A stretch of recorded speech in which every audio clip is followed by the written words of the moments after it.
Baik, baik, selamat sore Bapak Ibu, saudara-saudari yang terkasih, juga kalau ada Romo, Suster, Frater. Baiklah, pada malam hari ini kita akan mendalami tema mengenai menyelaraskan cara hidup dengan identitas kita. Saya akan series.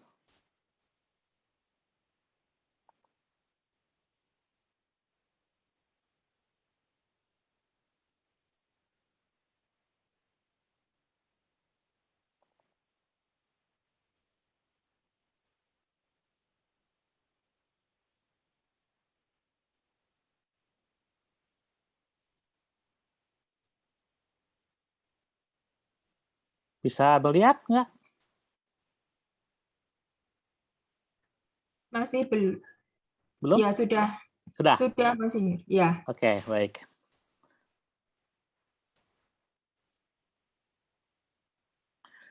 Baik, kita akan melihat mengenai tema kita. Nah, mengapa tema ini dipilih? Ya, pertama untuk membangkitkan kesadaran kita tentang identitas atau jati diri kita sebagai pengikut Yesus. Di mana identitas kita sebagai pengikut Kristus menuntut kita untuk menyelaraskan cara hidup, sikap, dan tindakan kita dengan identitas kita. Di mana keselarasan antara cara hidup, sikap, dan tindakan kita dengan jati diri kita merupakan bentuk kesaksian hidup kita sebagai seorang pengikut Yesus. Hal ini menunjukkan juga membuktikan mengenai integritas kita.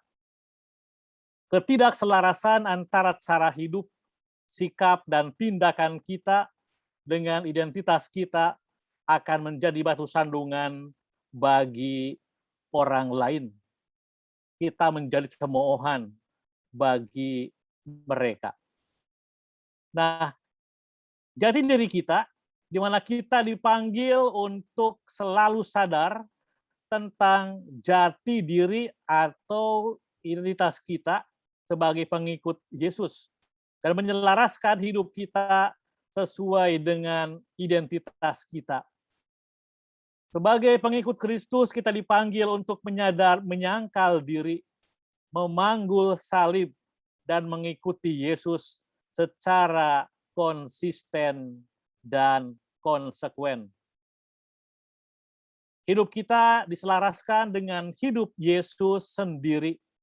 Hidup yang berakar di dalam relasi mendalam dengan Allah.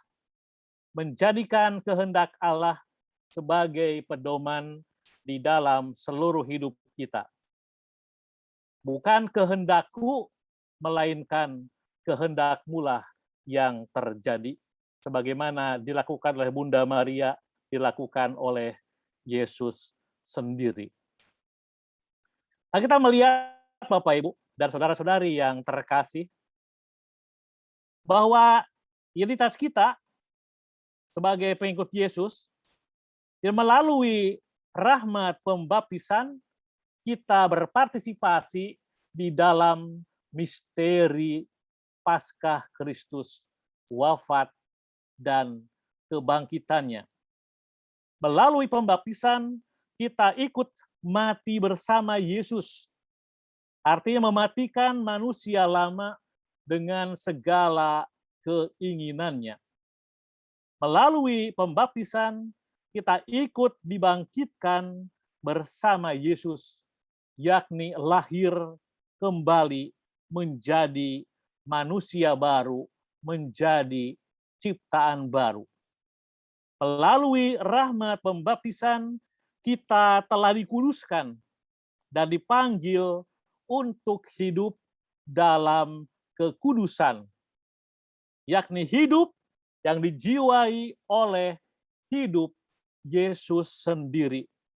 Sebagai manusia baru, sebagaimana Paulus berkata, aku hidup, bukan lagi aku yang hidup, melainkan Kristus yang hidup di dalam aku. Maka hidup dalam kekudusan berarti menghidupi misteri Paskah Kristus di dalam kehidupan kita sehari-hari. Kita melihat mengenai implikasi moral dari iman akan kebangkitan. Karena itu, kalau kamu dibangkitkan bersama Kristus, carilah perkara yang di atas, di mana Kristus ada, duduk di sebelah kanan Allah. Pikirkanlah perkara yang di atas, bukan yang di bumi. Sebab kamu telah mati dan hidupmu tersembunyi bersama Kristus di dalam Allah. Apabila Kristus adalah hidup kita, menyatakan diri kelak, kamu pun akan menyatakan diri bersama dengan Dia dalam kemuliaan. Oleh karena itu, matikanlah dalam dirimu segala sesuatu yang duniawi, yakni percabulan, kenajisan, hawa nafsu, nafsu jahat, dan juga keserakahan yang sama dengan penyembahan berhala. Nah, Bapak, Ibu, dan saudara terkasih dalam Kristus, kalau kita melihat apa yang dikatakan di sini, coba kita konfrontasikan dengan hidup kita. Ya, apakah memang kita sudah menanggalkan semua itu dari kehidupan kita? Nah, hidup sebagai manusia baru. Dikatakan, tetapi sekarang buanglah semuanya ini, yakni kemarahan, kegeraman, kejahatan, fitnah, dan kata-kata kotor dari dalam mulut kita. Dan jangan lagi kamu saling mendustai karena telah meninggalkan manusia lama serta kelakuannya. Nah, kita diajak, kita dipanggil ya untuk hidup di dalam kebenaran. Supaya kamu dibaharui di dalam roh dan pikiranmu dan mengenakan manusia baru yang telah diciptakan menurut kehendak Allah di dalam kebenaran dan kekudusan yang sesungguhnya. Karena itu buanglah dusta dan berkatalah benar seorang kepada yang lain. Karena kita adalah sesama anggota. Dikatakan, apabila kamu marah, janganlah kamu berbuat dosa, dan janganlah matahari terbenam sebelum padam amarahmu, dan jangan memberikan kesempatan kepada setan. Nah, kita bersama-sama Bapak Ibu sebagai manusia baru diajak untuk hidup di dalam kebenaran. Dan juga kalau memang kita marah sama saudara, maka kemarahan kita itu harus selesai sebelum matahari terbenam. Artinya kita diajak untuk mengampuni, untuk memaafkan, untuk berekonsiliasi sebelum malam tiba. Nah, manusia baru yang terus-menerus diperbaharui. Karena itu sebagai orang-orang pilihan Allah yang dikuduskan dan dikasihinya, maka kenakanlah belas kasihan, kelemah lembutan, dan kesabaran, saling mengampuni. Kenakanlah kasih sebagai pengikat yang mempersatukan dan menyempurnakan. Hendaklah damai sejahtera Kristus memerintah dalam hatimu, karena untuk itulah kamu telah dipanggil menjadi satu tubuh.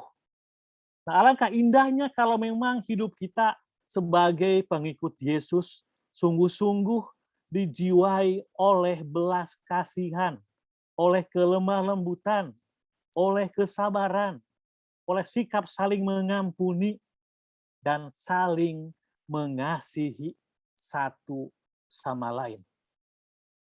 Hendaklah perkataan Kristus diam dengan segala kekayaannya di dalam kamu, sehingga kamu dengan segala hikmat mengajar dan menegur seorang akan yang lain, dan sambil menyanyikan mazmur dan puji-pujian dan nyanyian rohani, kamu mengucap syukur kepada Allah di dalam hatimu. Dan segala sesuatu yang kita lakukan, hendaklah kita lakukan di dalam nama Yesus, demi kemuliaan Dia, bukan demi kemuliaan diri kita sendiri.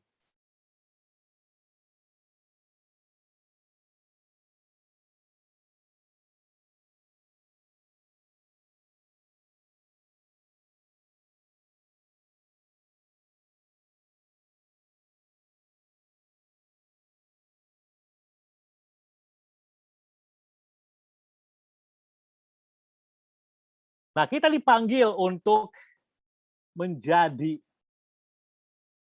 persembahan yang hidup, kudus, berkenan kepada Allah.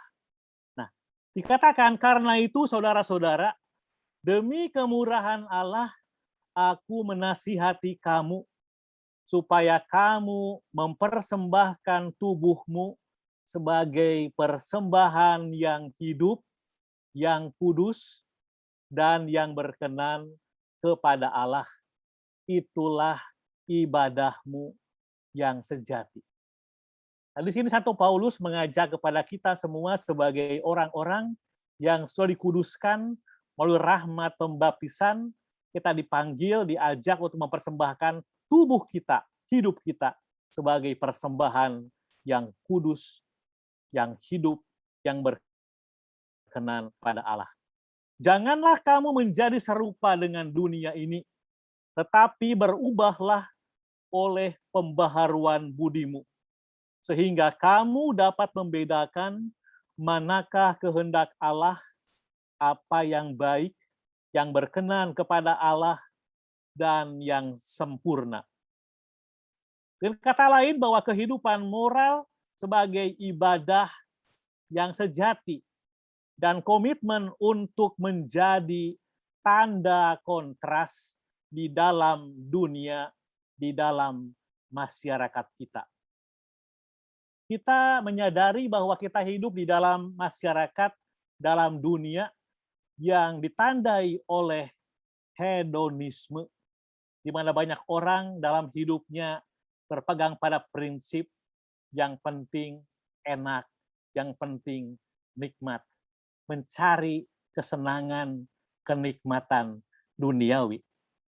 Juga kita melihat bahwa banyak orang dalam dunia ini ya hidup ditandai oleh prinsip utilitarianistik, di mana menjadikan segala hal itu dinilai berdasarkan kegunaannya, berdasarkan fungsinya, berdasarkan manfaatnya, sehingga dalam kacamata utilitarianistik ada orang-orang yang dianggap tak layak hidup. Maka kita bersama-sama dalam situasi demikian diajak untuk menjadi tanda kontras. Kita diajak, dipanggil untuk mengembangkan apa yang disebut dengan budaya kehidupan. Menghormati nilai hidup manusia apapun situasinya, apapun kondisinya. Kita pun hidup dalam masyarakat, dalam dunia yang ditandai oleh individualisme, ya, sikap mementingkan dirinya sendiri, tak peduli orang lain. Kita hidup dalam dunia yang ditandai oleh sikap indifferent, sikap masa bodoh, tak peduli terhadap kepentingan orang lain. Yang penting hanya diri sendiri. Maka Bapak Ibu, dalam situasi seperti ini, kita diajak, kita dituntut untuk mengembangkan kemampuan untuk berdiscernment, ya, memilah, memilih, membedakan, ya, berdasarkan bimbingan Roh Kudus. Kita harus berani tampil beda di dalam masyarakat. Tidak hanya menurut arus zaman, menurut tren umum di dalam masyarakat kita. Hidup menurut roh. Nah, sebagai manusia baru, kita dipanggil untuk hidup menurut roh. Dikatakan, hiduplah oleh roh, maka kamu tidak akan menuruti keinginan daging. Sebab keinginan daging berlawanan dengan keinginan roh, dan keinginan roh berlawanan dengan keinginan daging. Karena semuanya bertentangan, sehingga kamu tidak setiap kali tidak melakukan apa yang kamu kehendaki. Perbuatan daging telah nyata, yakni percabulan, kecemaran, hawa nafsu, penyembahan berhala, sihir, perseteruan, perselisihan, iri hati, amarah, kepentingan diri sendiri, percideraan, roh pemecah, kedengkian, kemabukan, pesta pora, dan sebagainya. Ya, kita melihat semuanya ini adalah hal-hal yang seharusnya kita tinggalkan karena kita sudah dikuduskan melalui sakramen pembaptisan. Kita dipanggil untuk menanggalkan semua perbuatan-perbuatan daging tersebut. Dan kita hendaknya ya hidup untuk menghasilkan buah-buah roh, ya, yakni kasih, sukacita, damai sejahtera, kesejahteraan, kesabaran, kemurahan, kebaikan, kesetiaan, kelemah lembutan, penguasaan diri. Nah, alangkah indahnya kalau memang buah-buah roh ini ya kita hidupi di dalam kehidupan kita setiap hari. Ya. Nah, barang siapa menjadi milik Kristus, dia telah menyelibkan daging dengan segala hawa nafsu dan keinginannya. Jikalau kita hidup oleh roh, baiklah hidup kita juga dipimpin oleh roh. Dan janganlah kita gila hormat, janganlah kita saling menantang dan saling mendengki. Nah, mungkin saya ambil contoh sedikit di sini ya. Coba kita dikatakan kalau kita hidup itu dalam kasih. Ya. Silih asih, silih asah, silih asuh. Ya. Ada orang yang sungguh hidupnya itu dijiwai oleh kasih, maka dia akan berusaha untuk selalu mengupayakan kebaikan, kesejahteraan, kebahagiaan orang yang dikasihinya. Ini indah, tapi tentu tidak serta-merta mudah dilakukan gitu ya. Nah, kita dipanggil juga untuk ya mengenakan Yesus Kristus sebagai perlengkapan senjata terang. Dikatakan, hari sudah jauh malam, telah hampir siang. Sebab itu, marilah kita menanggalkan perbuatan-perbuatan kegelapan dan mengenakan perlengkapan senjata terang. Marilah kita hidup dengan sopan seperti pada siang hari.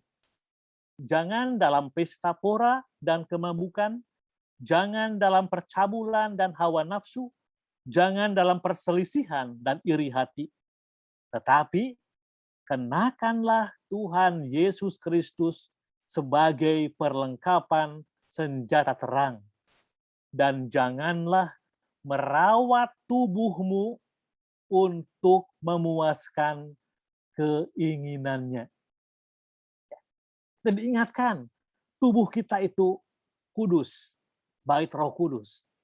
Jangan digunakan untuk memuaskan hawa nafsu. Nah, teks ini Bapak Ibu adalah teks yang sangat berpengaruh di dalam kehidupan Santo Agustinus. Beliau hidupnya sungguh-sungguh diubah secara total, secara radikal saat beliau membaca teks ini. Ya. Satu peristiwa yang sangat-sangat mengesankan. Ya. Saat dia sedang refleksi ya di sebuah taman, ada suara mengatakan, tole eleje, ambil dan bacalah. Dan dia menemukan teks ini.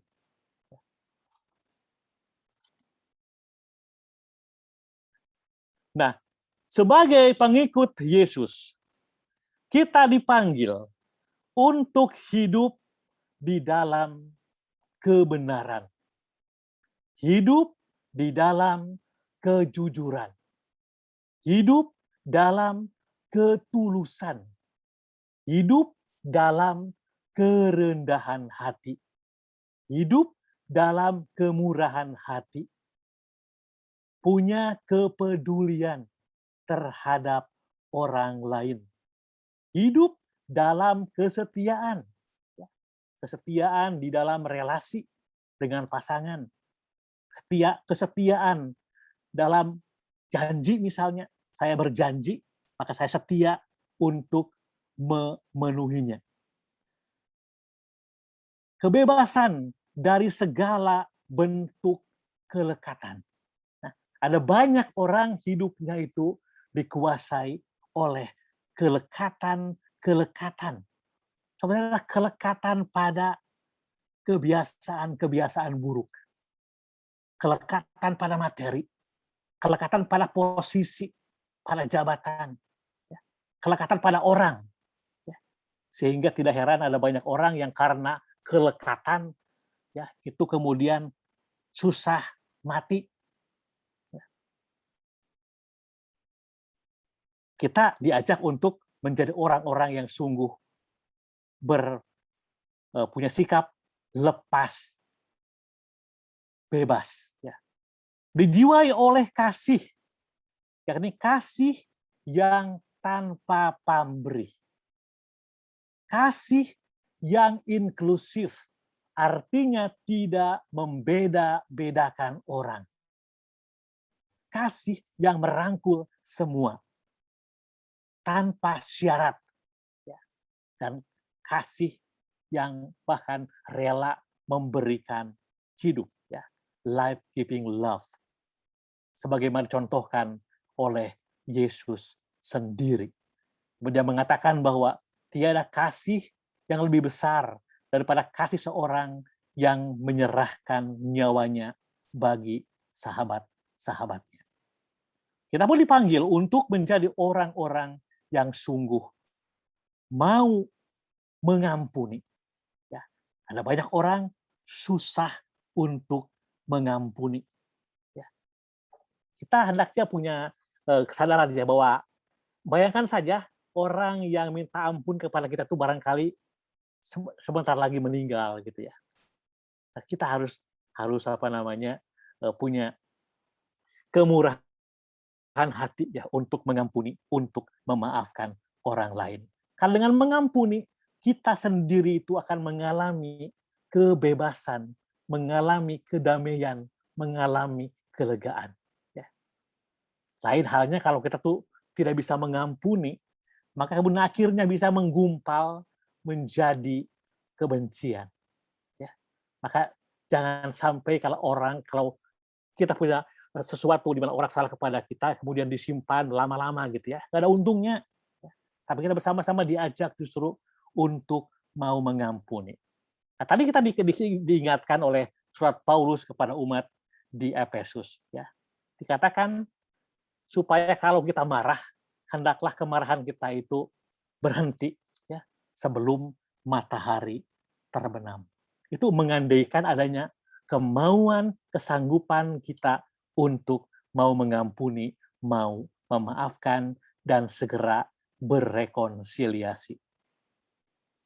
Kita pun sebagai murid Yesus diajak, dipanggil untuk mau melayani satu bagi yang lain. Ya. Di mana dalam pelayanan ini tentu dibutuhkan adanya kerendahan hati, ya. Adanya pengorbanan. Ya. Kita melihat contoh yang sangat bagus adalah bagaimana Yesus sendiri sebagai juru selamat, sebagai Tuhan, dia mau merendah, mau melayani. Aku datang bukan untuk dilayani, melainkan untuk melayani dan memberikan hidup sebagai tebusan bagi banyak orang. Kita dipanggil untuk mengasihi Tuhan Allah dengan segenap hati, dengan segenap jiwa, dengan segenap kekuatan, serta mengasihi sesama manusia seperti diri sendiri. Nah, maka alangkah ironinya kalau ada seorang pengikut Yesus ya, masih kemudian percaya pada hal-hal gaib gitu ya. Masih percaya sama dukun gitu ya, cari orang pinter gitu ya. Itu artinya apa? Dia tidak percaya kepada Allah. Dia tidak mencintai Tuhan Allah dengan segenap hati, segenap jiwa, segenap kekuatan. Ya. Dengan hidup saling mengasihi, ya, sebagaimana Yesus telah mengasihi kita, maka orang lain akan mengenal kita sebagai murid-murid Yesus. Dengan demikian, kasih itu menjadi tanda pengenal kita. Ya.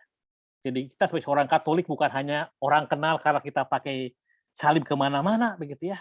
Tetapi orang mengenal bahwa kita sebagai seorang pengikut Yesus karena kita hidup di dalam kasih.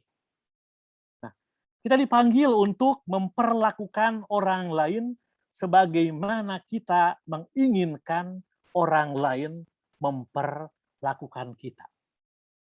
Itu disebut sebagai the golden rule, kaidah emas. Atau dirumuskan secara negatif, jangan lakukan kepada orang lain apa yang kita sendiri tidak kehendaki orang lain perbuat kepada kita. Nah, kalau hal ini sungguh-sungguh kita jadikan sebagai pedoman dalam hidup kita, niscaya dalam kehidupan rumah tangga pun akan ada damai, ada sukacita. Dalam masyarakat pun akan ada damai, sukacita, begitu. Karena semua orang pasti akan mengharapkan apa yang baik, apa yang indah, apa yang benar, apa yang adil. Ya. Karena kita semua mengharapkan itu semua yang terjadi kepada kita juga.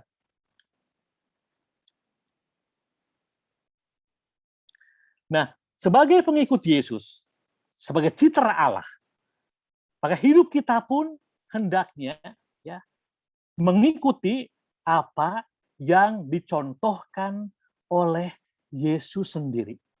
Apa yang dicontohkan oleh Allah sendiri. Kita sebagai murid-murid Kristus, sebagai orang yang diciptakan menurut gambar dan rupa Allah. Nah, kita pun harusnya juga dalam hidup ya, menampilkan ciri-ciri seperti yang dikatakan oleh Yesus dalam Injil Matius, ya, di mana Tuhan sendiri dalam rangka mengasihi manusia itu tanpa membeda-bedakan orang. Tuhan mencurahkan hujan bagi orang baik, bagi orang jahat, menyediakan matahari bagi orang benar dan tidak benar begitu. Tidak ada orang yang dikecualikan begitu ya. Nah, ini dalam arti bahwa kita sebagai seorang pengikut Yesus sungguh-sungguh ya mengikut, mencontoh, meniru Kristus dan meniru Allah yang murah hati. Dikatakan, kuduslah kamu, sebab aku Tuhan Allahmu kudus. Ya. Oleh karena itu, kita harus menjaga kekudusan tubuh kita, karena kita adalah bait Allah yang hidup. Ya. Jangan mencemari tubuh kita. Karena itu, haruslah kamu sempurna, karena sama seperti Bapamu yang di surga adalah sempurna. Hendaklah kamu murah hati sama seperti Bapamu adalah murah hati. Nah, dengan kata lain, bahwa kita dipanggil untuk menjadi pribadi yang sungguh integral, pribadi yang utuh, pribadi yang koheren. Artinya, apa yang kita pikirkan, kita rasakan, kita katakan, itu sama dengan apa yang kita lakukan. Jadi kita itu tidak ada standar ganda dalam hidup kita. Ya, dengan kata lain bahwa kita menyelaraskan ya, antara cara hidup, sikap, dan tindakan kita dengan identitas kita sebagai pengikut Yesus. Ya. Mencontoh apa yang Yesus sendiri lakukan dan ajarkan. Nah, maka Bapak Ibu dan saudara terkasih dalam Kristus, semoga hidup kita ya, menjadi berkat. Ya. Bahkan kematian kita pun menjadi berkat bagi orang lain, ya, seperti Kristus sendiri. Ya. Semoga kita sebagai murid-murid Yesus sungguh-sungguh mampu ya, menyelaraskan hidup kita dengan apa yang kita imani. Sehingga dikatakan oleh Rasul Paulus, supaya iman kita itu bekerja di dalam kasih. Ya. Sebagaimana Rasul Yakobus mengatakan juga, bahwa iman tanpa perbuatan pada hakikatnya adalah mati. Maka mari kita bersama-sama mengkonkretkan, mewujudkan iman kita kepada Kristus melalui kehidupan kita, melalui sikap, tutur kata, dan tindakan baik kita. Terima kasih. Terima kasih Monsinyur atas pengajaran dan renungan yang diberikan kepada kita semua pada malam hari ini.